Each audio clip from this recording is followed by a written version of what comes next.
Ngayong umaga, being the last Sunday of the year, ay pag-uusapan natin ang isang napakahalagang topic. Ano po?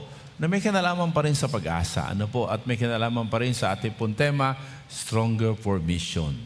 Alam niyo mga kapatid, mga minamahal, napakahalaga na maunawaan po natin na sa ating paglalakbay sa mundong ibabaw, ano po, ito po'y pansamantala lamang. Tayo po ay manlalakbay lamang. Sigaw niyo nga po, manlalakbay. At merong kapanganakan, sabi ng Ecclesiastes chapter 3, at merong kamatayan. Sa panahong tayo naglalakbay, kailangan natin ang gabay sa mga direksyon ng ating buhay. Di ba? Sa maraming pagkakataon na ating buhay, pagka tayo nagpapasya nang hindi humihingi ng gabay ng direksyon ng Panginoon, nagiging complicated ang ating mga buhay. At kung meron tayong dapat ituro sa ating mga anak, ito po yung walang iba kundi lagi hihingi ng direksyon sa Panginoon. Huwag pasya ng pasya. Ano po? Huwag pasok ng pasok sa mga transaksyones. Laging dadalangin at hihingi ng direksyon sa Panginoon. Kaya po ang ating pong topic. Mula po sa karanasan ng mga pantas, ng mga magay, nakita natin sila ay isang larawan ng malalakbay. Ano po? Sila ay naglakbay. Ano po? Patungo sa kung saan isinilang ang Panginoon. At yung pong lakbayin noon ay hindi po sumasakay sa train, sa bus, sa kotse, sa tricycle, o even sa bisikleta. Sila po ay naglalakad o kaya nakasakay sa mga hayop. Ano po? And not all the time na nasa hayop. Kaya according to scholars, up to 12 months yung travel po nila just to locate where Jesus was born. Mga kapatid, mga minamahal, in their journey, they ask direction from God. Hallelujah. Ikaw, kaibigan, sa pagtatapos ng taon 2024 at sa panibagong taon 2025, are you asking direction from God? O ikaw basta na lamang kung ano na lang ang mangyari? O kaya naman pagka ikaw ay na-excite, you make a decision, ano po? And you never ask God from direction. Mga kapatid, mga minamahal, may the Lord speak to our hearts today. Let us be like the wise men. They are believed to be the 3 kings. Pero alam natin na sa Bible, hindi pala totoo yun. Ano po? 3 uri yung kanilang niregalo sa Panginoong Jesus. Pero hindi sila 3 hari. Though some of them may be kings of other land, but they are accurately called wise men. Why are they called wise men? Well, kasi hindi naman sila mga Hudyo. The first people who should know about the birth of Jesus Christ were the Jews. But these wise men were not Jews. And yet they are able to ascertain the birth of the King of Kings and the Lord of Lords. Mga kapatid, mga minamahal, may the Lord speak to our hearts. Alam niyo po, ang Diyos ay hindi po nagtatangi. The least people who should know the will of God and His direction were the one who got the direction from God. Bakit? Kasi yung puso, sigaw niyo nga puso. Pakilagay niyo yung inyong palad, puso. Nasa puso yan. Kapag yung puso mo naghahangad talaga ng direksyon sa Panginoon, hindi ka niya bibiguin. At ito po ang nangyari sa mga magay. Ano po? They were guided by the stars. Don't be mistaken. Hindi ho nila binabasa ang mga bituin. Hindi po. Ano po? Alam naman natin sa siyensya na ang bituin ay nakasteady lamang. Di ho ba? Pero ito'y talagang kumikilos. So ito'y mukhang bituin. At ito ay wala iba kundi ang kalawalatian ng Diyos who actually guided these wise men to where Jesus was born. Did you know that until now, the same God is ready to give you direction? Ang tanong, hinahanap mo ba ang direksyon ng Panginoon? Sumigaw nga ng malakas ng amen, yung naghahanap. O kayo masyadong nakaasa sa galing at husay mo, sa diskarte mo, sa mga payo ng kaibigan mo. Ano po? Ay mga kapatid, mga minamahal, may the Holy Spirit speak to all of us. As we end the year 2024, you and I can only be strengthened for our mission if we always ask direction from God. Hallelujah. Because when you have direction from God, hindi ka madaling manghina, hindi ka madaling malito, hindi ka madaling iguluhin. Hallelujah. Praise God. And this is very important. We need to ask God's direction. At ang nagbigay ng direksyon sa mga magay ay walang iba, kundi yung pag-asang dapat sana ay nasa mga Hudyo. The Jews were waiting for the coming of the Messiah. Pero they are looking for the political Messiah. Ano po? And so they missed it. Samantalang sapagkat ang Messiah na walay bakota si Yesu Cristo ay hindi lamang po political, hindi lang di po spiritual, kundi yung kabuuan ng ating sangnilikha ay kanyang niredeem na magkasala sa ibatan, tayo po ay nahiwalay sa Diyos. Ano po? Nawasak ang relasyon natin sa Diyos. Nawasak din ang relasyon ng tao sa kanyang sarili. Nawasak din ang relasyon ng tao sa kanyang kapwa. Nawasak din ang relasyon ng tao sa sangnilikha. And so when the Messiah was prophesied to come, He is the Messiah of all aspect of life. Isn't that wonderful? Pwede mong palapakan po natin ang Panginoon nating Diyos. Kaya hindi ho totoo na pagdating sa Espiritu, sa Panginoon tayo, sa Bible, pero pagdating sa love life, ay iba na yan. O pagdating sa negosyo, ay iba na yan. No. Jesus is the Lord of all. Hallelujah. And it is the least likely to hope in the God of Israel, were the one whose hope was raised, at umasa sila.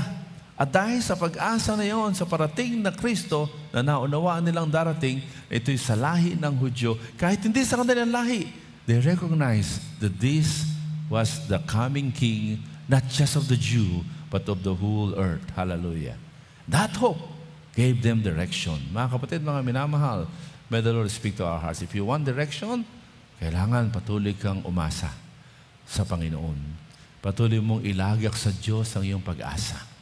And this is our message today. This Magi received direction from the Lord because they hope in the Lord. Hallelujah. Are you hoping in the Lord? Are you hoping for some people who can possibly help you? You are hoping for some material gain that you're expecting. Mga kapatid, mga minamahal, as we end the year 2024, let the hope in God continue to lead us to His direction in life. Are you ready to learn this morning? Ready na ho ba kayo? Parang hindi pa. Ready na ho ba kayo? How can we be like the Magi who received direction because of their hope in the Lord? Kaya po dahil ang pag-asa nila sa Panginoon, kahit hindi sila Hudyo, ay hindi nabalam yung kanilang paghahanap sa direksyon na ito. Praise God. Kasi kinukonsider sila ng mga Hudyo na it's a pwera sa kaplanuhan ng Panginoon. Pero kahit inisapwera sila ng mga Hudyo, sila sa kanilang pusong naghahanap sa direksyon ng Panginoon, patuloy na nanangan sa Diyos ng mga Hudyo. Naalala po ninyo, yung pong spice na pinadala po sa lupang pangako, ano po, at doon po ay nakitira sa lugar ng mga prostitute, ano po, at yung prostitute doon, ano po, ay itinuring na banal kasi po nanangan siya sa Diyos ng mga spies, sa Diyos ng mga Hudyo. Kaya nung pa lang, even in the Old Testament, may mensahe na ang Panginoon na hindi lang sa Israel, kundi sa lahat ng tao siya ay kumikilos. Katulad po natin, hindi man tayo Hudyo, kumikilos ang Panginoon sa ating buhay. Bakit?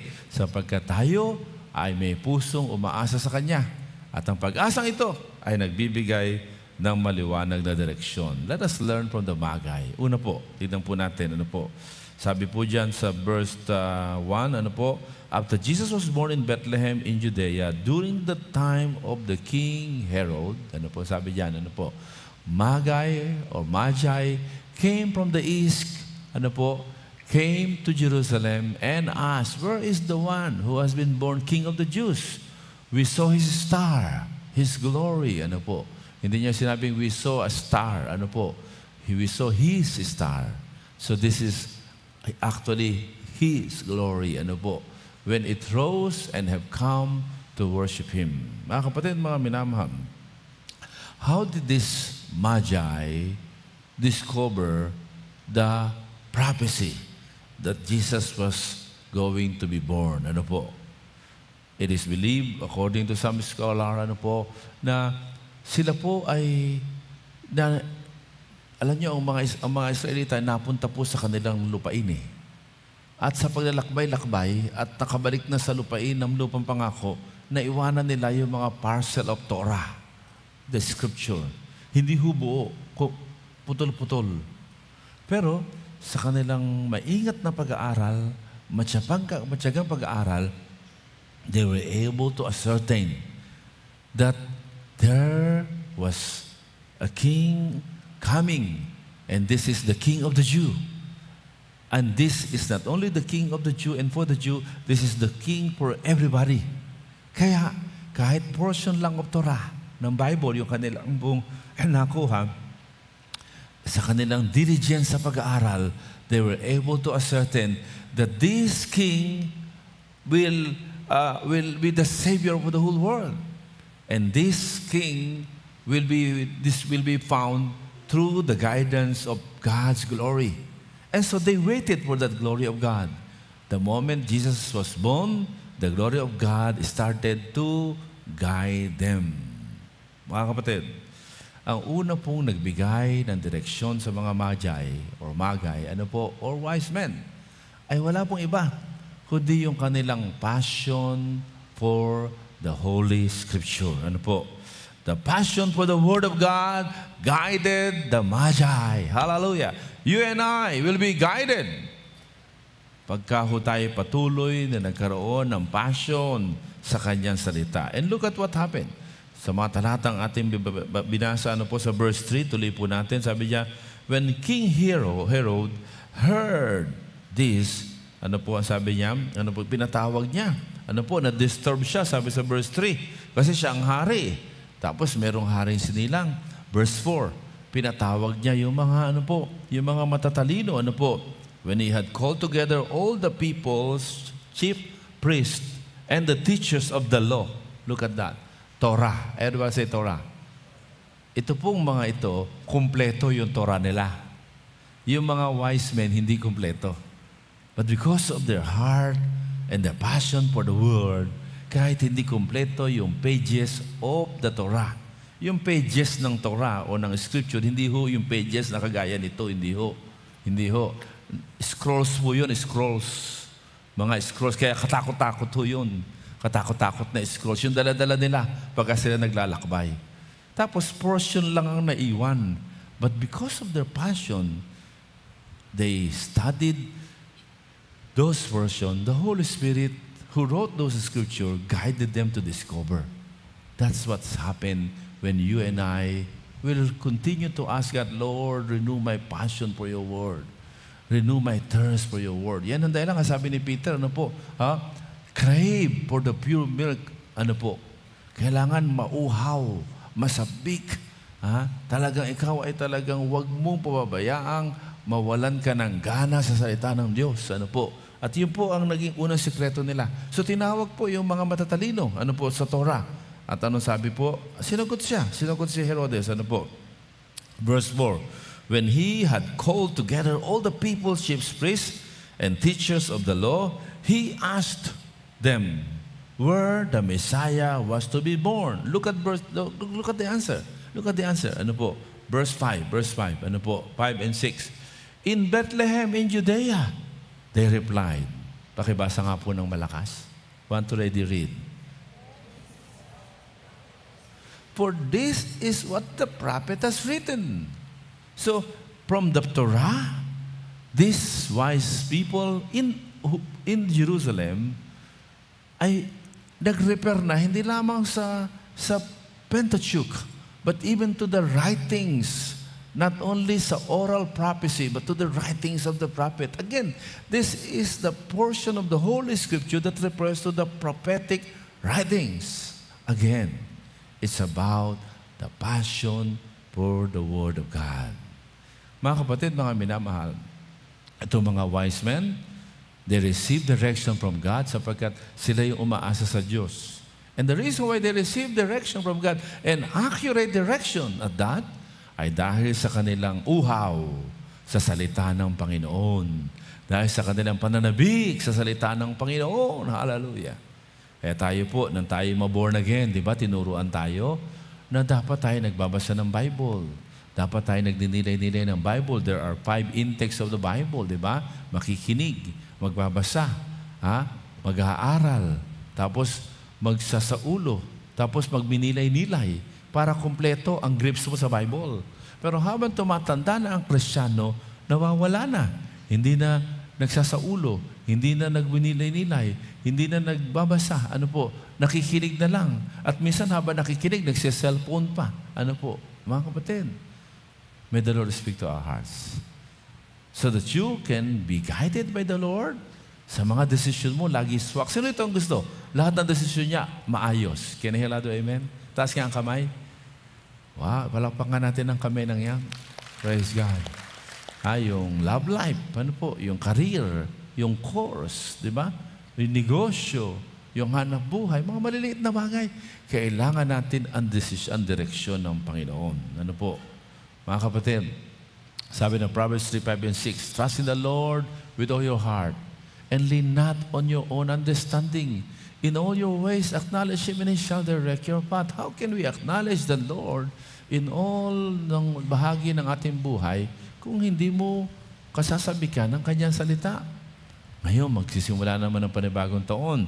We will be challenged again to read the whole Bible from January to December. Hindi ko alam kung nasundan ninyo sa ating daily kalakbay. Ina-announce doon yung scripture reading for the day. And we are supposed to finish the whole Bible by the end of the year. At kung hindi mo naman natupad, okay lang. At least may panibagong taon. Can you include in your New Year's resolution, I will read the whole Bible again for 2025. Can I hear louder amen? So, tuwing kalakbay, i-announce po kung anong bahagi na tayo ng Bible. But what I'm saying is simple. Both the Jews and the Magi, their passion for the Word is very evident. Kaya lang, yung mga Jews, they wrongly interpreted the whole Torah. Ano po? Samantalang, ito pong mga wise men, kaya wise men talaga, hindi kumpleto yung Torah, but because of their hearts, the Holy Spirit spoke to them, they were given the right direction. Do you want the right direction for the year 2025? Can you hear louder? Amen? Check your heart and your passion for God's Word. Hallelujah. Check your heart and your passion for the Holy Word of God. Sabi ng 2 Timothy chapter 3, verse 16, ano po sabi yan? All Scripture is inspired by God. Ano po? Sabi po, maliwanag po dyan. 2 Timothy chapter 3, verse 16, ano po? All Scripture is God-breathed, galing sa Diyos. And is useful for teaching, for rebuking, for correcting, and for training in righteousness. Hallelujah. Mga kapatid, mga minamahal, may the Holy Spirit speak to our hearts. All Scripture is God-breathed. Kaya kasabihan natin, gusto natin po, di ba, kapag nag-e-exam, ano po, parang gusto natin may tip, na ako'y college, ay meron akong mga kaibigan na lagi ang tataas ng grade nila, magkakabarkada. Lalo na doon sa history. Ewan ko kung sino dito ang kagaya ko, ayoko ng history. Nagkakabisa ng mga dates, nagkakabisa pa kami ng geography. Pero itong mga kaibigan ko na ito, ang gagaling, ang tataas ng grade. Sabi ko, ba't ang gagaling dito mga ito Tapos nalaman ko na nahuli nila kiliti ng aming guro, si Mr. Dalangin. Ano po ang pangalan niya? Na meron siyang 4 na sets of question. Iniikot-ikot niya lang yon sa bawat taon. So yung unang taon ngayon, meron siyang sets of question. So uulitin niya yon sa ika-5 taon. Tapos ito, na dapuli ng mga classmate ko yun. Kinuwento ng mga ahead sa amin, hindi sinabi sa amin. At inalam yung mga questionnaire at meron silang tip kung paano, ano ang exam. Kaya pala nape-perfect nila yung exam. Kasi meron tip. Ano po? Born again ako noon. Minsan binigyan nila ako ng tip. Hindi ko kinuha. Kasi Christian ako. I don't want that kind of tip. Pero di ba kung minsan gusto natin yung may malaman natin ahead of time para sure. Di ba? If you will be very honest. Mga kapatid, yan ang mangyayari. Nasa Bible ang tips para sa mabuting direksyon ng buhay. Can I hear louder amen? Pag binabasa mo ang Biblia, binubulay-bulay mo ang Biblia, pinapakinggan mo ang Biblia, you are becoming discerning. You are becoming wiser like these wise men. Hallelujah. You are wise not because you know a lot of things. And this is proven by today's situation. Because today, pipindot ka lang sa cellphone, sa computer, you can know anything you want to know. But that does not guarantee that you are wise people. Because being wise is not only referring to knowing things. No. It's being able to make the right decision.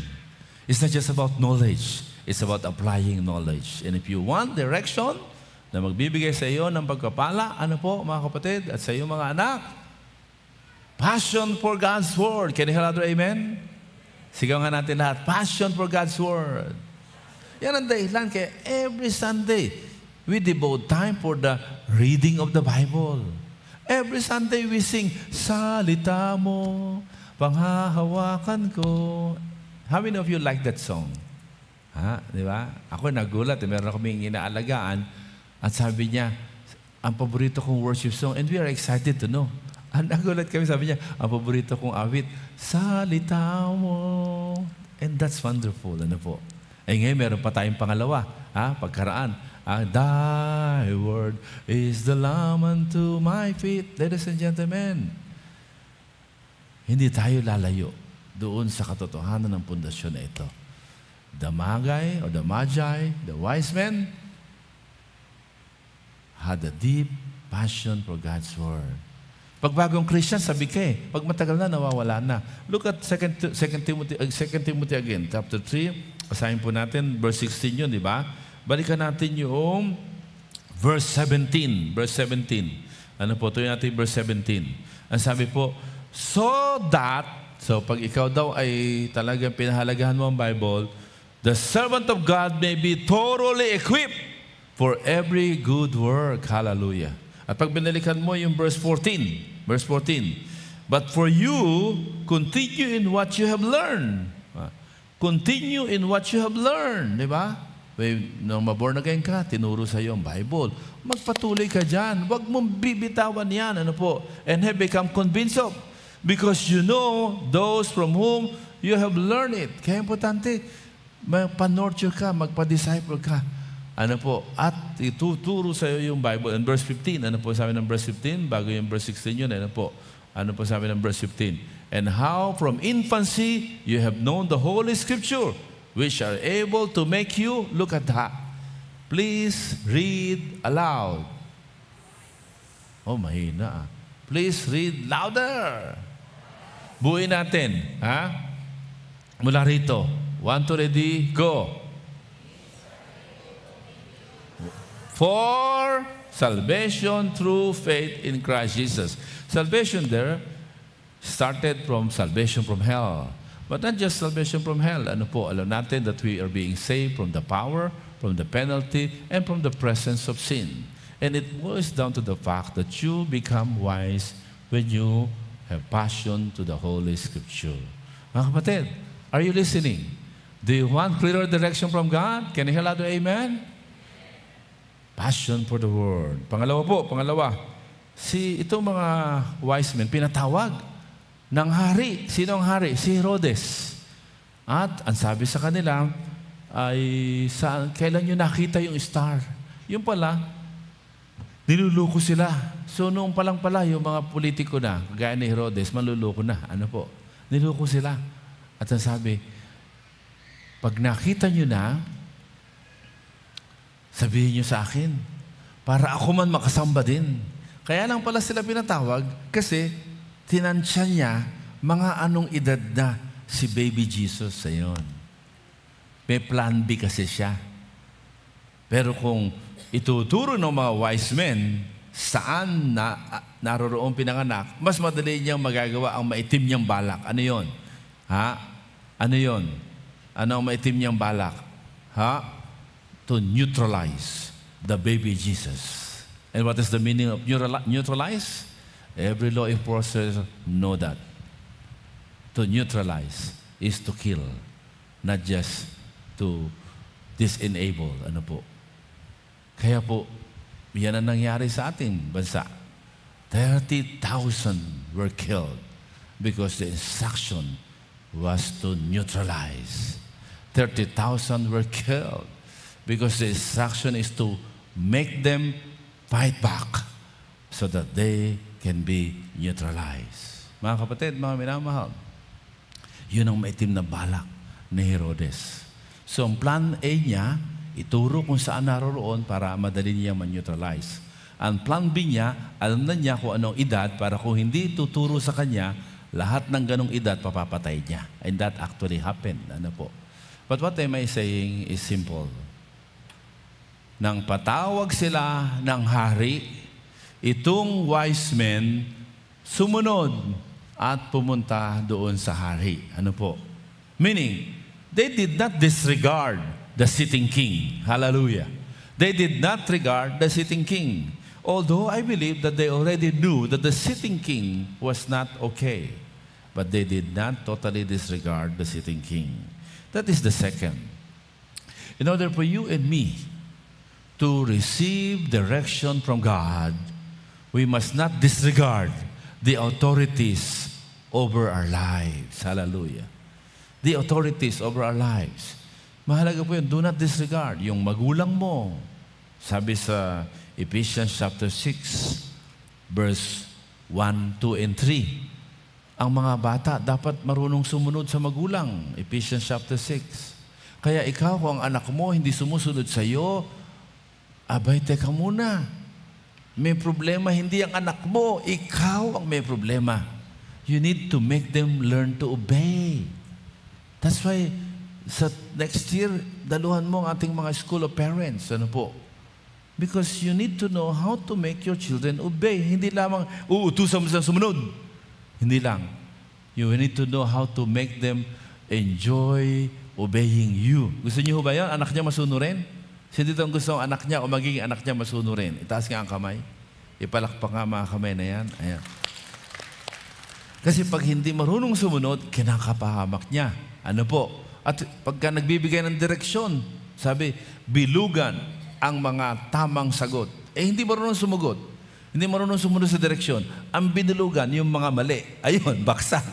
Di ba? Sa exam, pag hindi ka marunong sumunod sa instruction, babaksak eh. Kasi nasanay ka, nung maliit ka, pinabayaan ka ng nagulang mo na hindi sumusunod. Huwag niyong pabayaan ang na hindi sumusunod. Yung apo ni Pastor Herman, si Aaron, yung batang tatakbo-takbo, ano po, kasi si Pastor Art, lumipat na ng opisina doon sa CTFE. Thank you very much. At yung opisina niya dito, hindi na niya nagagamit. Kaya yung bata, ay diyan pinapatulog ni Pastor Herman at saka nung nanay, at nung lola. Kaya ang sabi niya ngayon, this is my room.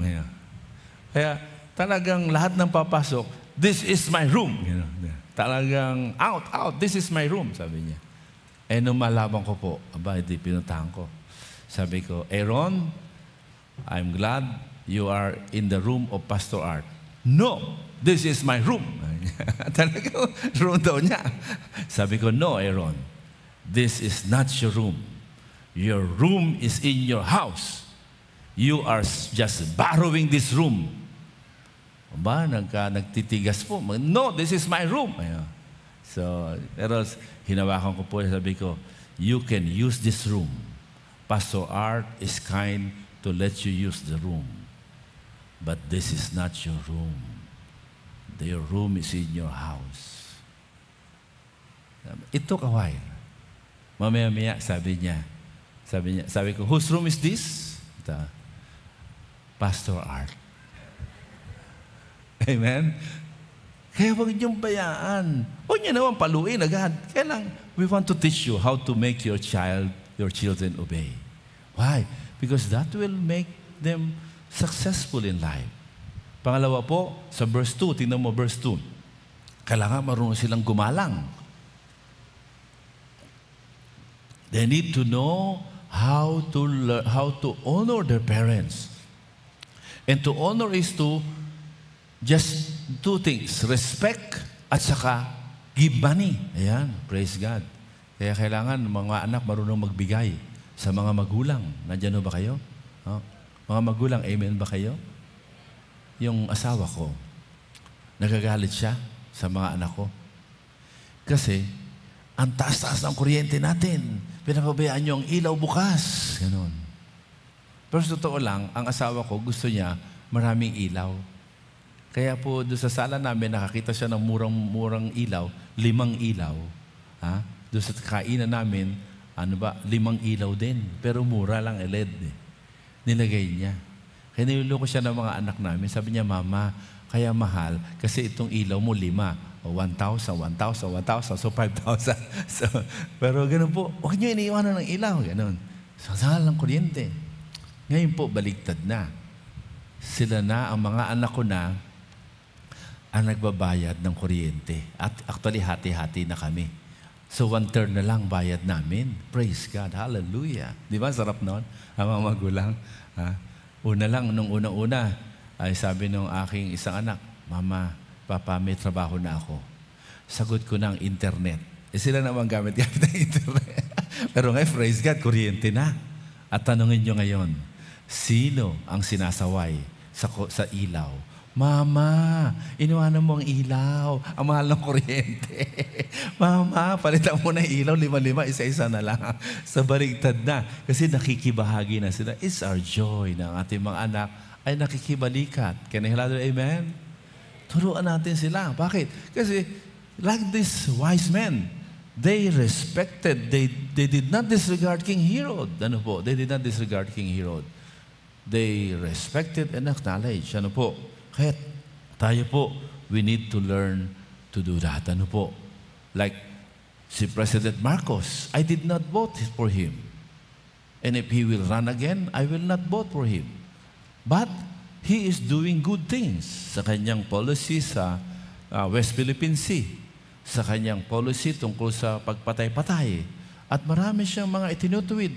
Bagaman siyempre, umaasa tayo na huwag niyang pirmahan ang 2025 budget, the most corrupt budget ever. Ano po? Sana ay ituwid pa niya ang maraming mga mali sa kasalukuyan at nakaraan. Kaya let's continue to pray for him. Ano po? Pero siya ang nilagay ng Diyos dyan, and therefore, even if I did not vote for him, we continue to pray for him. I did not like Gloria Macapagal Arroyo as the president. But it was during her time when God gave me the vision to start a prayer movement for leaders. And so, I rally people to pray for the president I never liked. Why? Because that's what the Bible says. We need to recognize the authorities over our lives. Mula sa bahay, sa eskwelahan, sa trabaho. Are you listening? Are you listening? Kaya we need to continue to pray for our leaders. Ano po? Na sila ay patuloy na manilbihan ng maayos. Pangatlo at panghuli, mga kapatid, ay ito po. Nung pauwi na yung mga wise men, sinabihan sila ng Holy Spirit na huwag na kayong bumalik. So on the one hand, they acknowledge King Herod. On the other hand, there is a limitation in acknowledging the authority. When our loyalty to God begins, ano po? Dito ho papasok yung higher authority na walang iba kundi ang Panginoon. Hallelujah. Loyalty to the source of authority and guidance gave them success. Ang utos, bumalik kayo sa akin.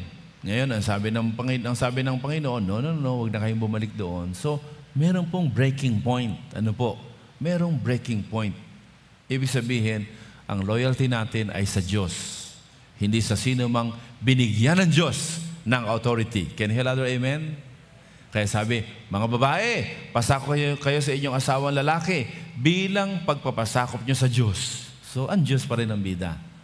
Lalaki at babae, pasakop kayo sa isa't isa bilang paggalang nyo sa Panginoon. So, ang Diyos pa rin ang bida. Di ba?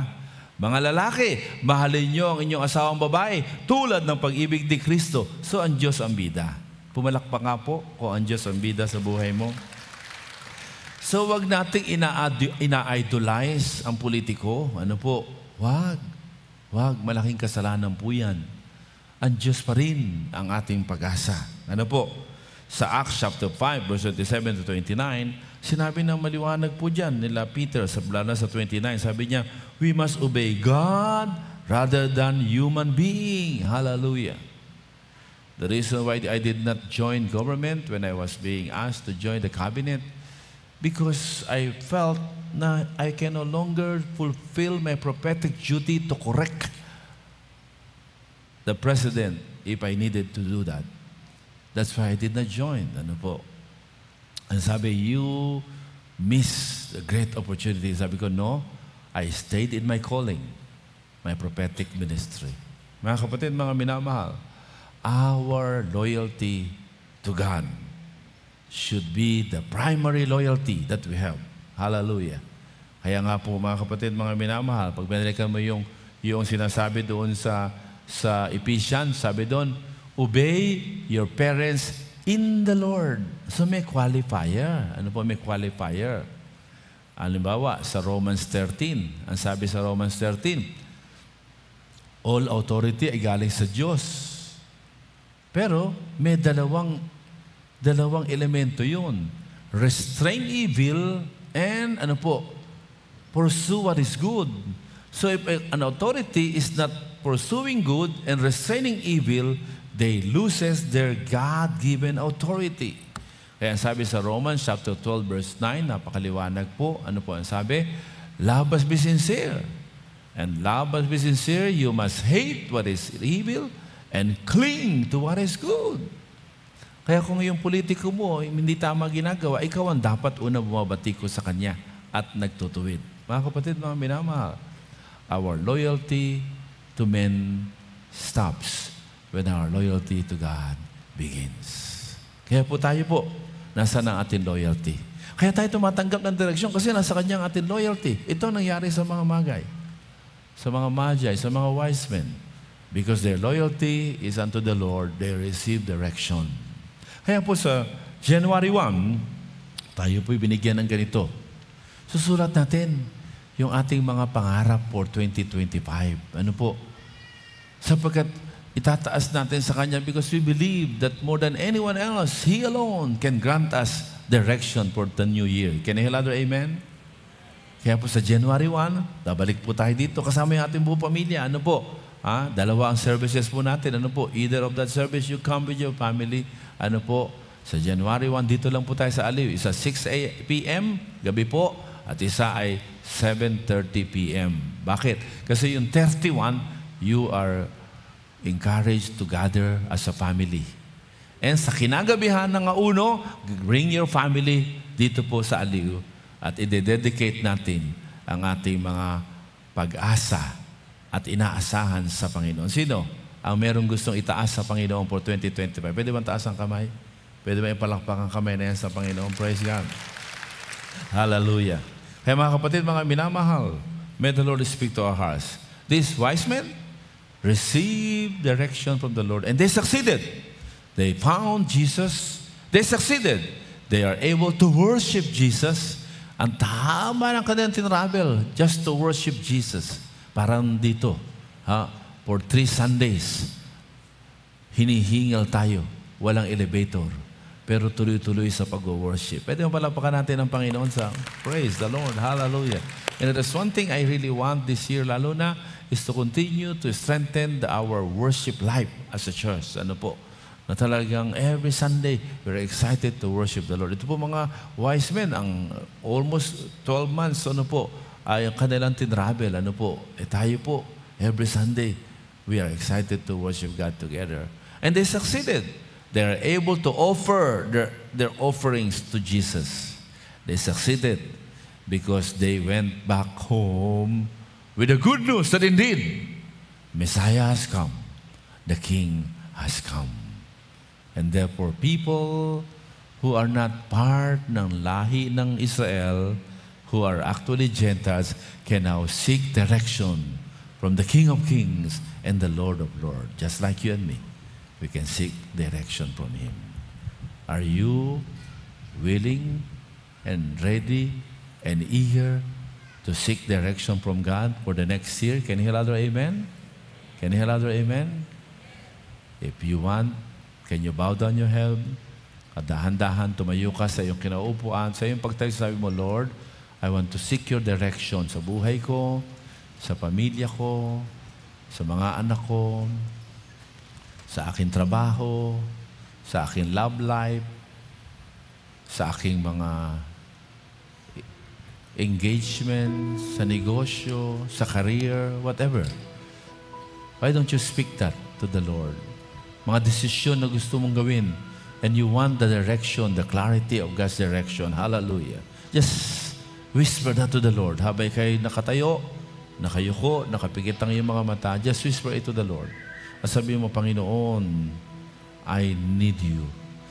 I need your direction. Hallelujah. Renew my passion for your word. Hallelujah. And help me to learn to respect the authorities around in my life. And Lord, more than this, help me. Help me, Lord God, to put my loyalty to you alone, not to anyone else. Hallelujah. Panginoon, habang nakatayo ang bawat isa sa amin, nakayuko, nakapikit ang aming mga mata, nais naming ipahayag ang aming matinding pagnanais na hanapin ang direksyon mo sa aming buhay.